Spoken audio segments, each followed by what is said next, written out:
mon sentiment d'appel est passé très rapidement de la surprise à « Oh wow, c'est peut-être le moment d'embrasser ce nouveau voyage, de laisser ma carrière derrière moi et d'aller quelque part complètement différent. »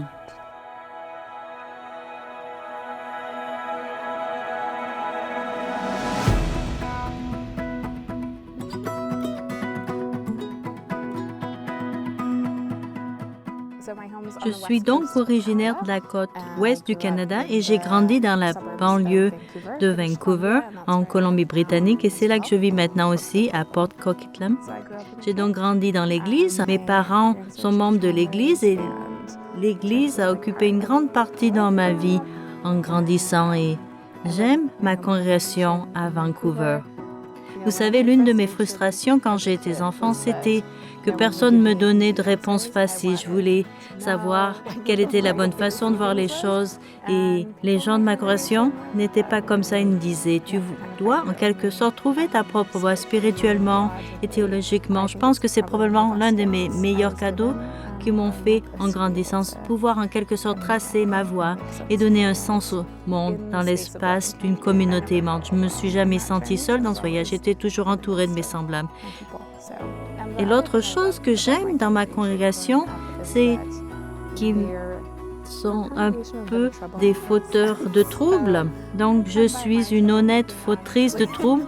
Je pense que d'une certaine manière, qu'ils ne se sont jamais contentés de petites tables ou de petites tentes. Ils cherchaient toujours comment élargir le cercle, comment faire en sorte que plus de gens se sentent inclus, que ce soit en faisant adapter des lois à la conférence mondiale ou bien en participant à des manifestations ou des choses comme ça. Cela a toujours fait partie de ce que cela finit pour moi de faire partie de la communauté du Christ dans cette congrégation.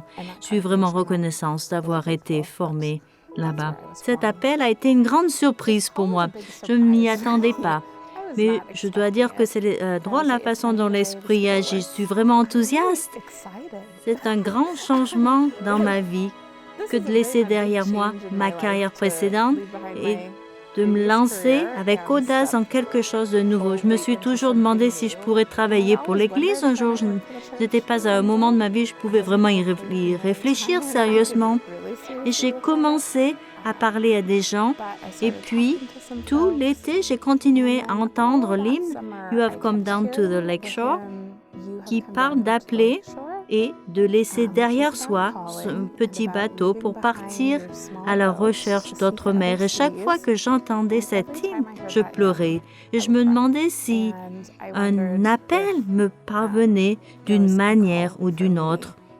Et le jour où Stacy m'a présenté mon appel, le lendemain, j'étais à un événement religieux et la chanson que le pianiste a jouée après la fin du chant de l'hymne était « You have come down to the lakeshore ».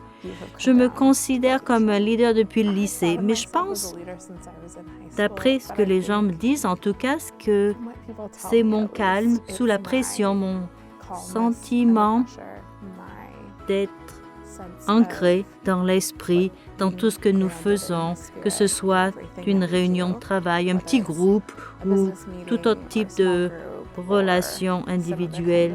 Je suis connue pour être quelqu'un qui dirige bien les réunions, et ce qui est un peu drôle, mais je pense que ce que les gens veulent vraiment dire quand ils disent cela, que je dirige bien les réunions, ce que je veux vraiment entendre la voix de chacun, comme si entendre la voix de chacun était vraiment important pour moi et créer l'espace et l'environnement.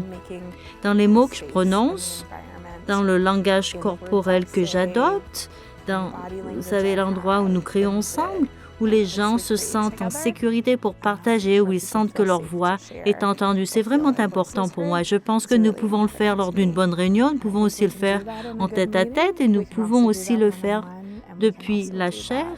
Il y a beaucoup de façons de s'en assurer. Je pense que ça, c'est l'un des dons que j'apporte et mon engagement à entendre toutes ces voix. Et ce que je demanderai à l'Église mondiale, c'est d'abord des prières.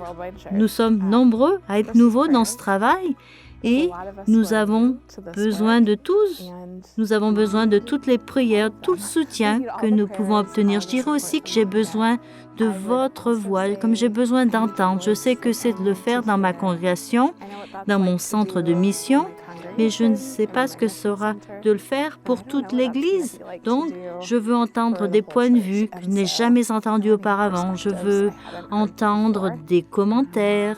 Je sais déjà qu'il y aura des moments très difficiles. Je sais qu'il y aura des moments vraiment joyeux et je suis vraiment enthousiaste à l'idée de ces moments ensemble.